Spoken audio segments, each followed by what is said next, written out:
the chicken biryani, a succulent dish made of tasty chicken and fluffy rice that's put together in layers. Let's get to it. In a bowl, put all your spices. That's black cumin, green cardamom, black cardamom, bay leaves and cinnamon stick. Now put all your spices into a blender and ground into fine powder. This is the spices that are going to go onto the chicken for the marination. It will fuse with the meat and then release while it's cooking with the rice. I have a bowl with 1 kg of chicken, to which I'm adding some Greek yogurt, some turmeric, garlic paste, ginger paste and a bit of chili. Add that to your own taste, it's entirely on to you, you can skip entirely if you want.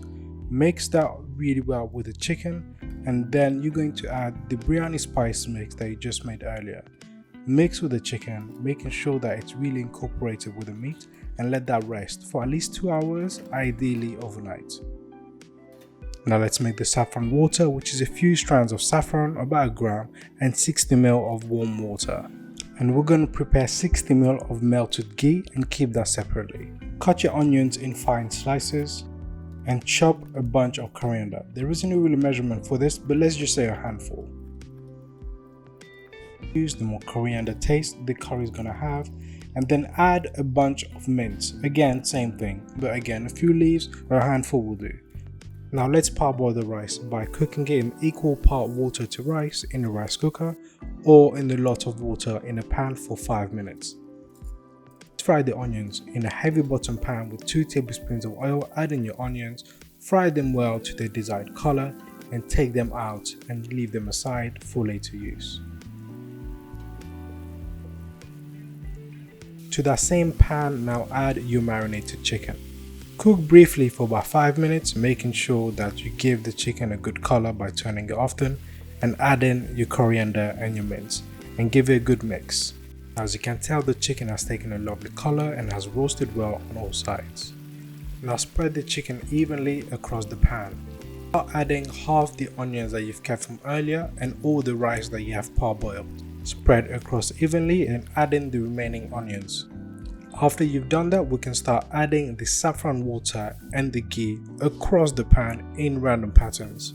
Now cover your pan in foil and then the lid on top, or just with foil if you wish. Then add into a preheated oven 160 degrees for half an hour.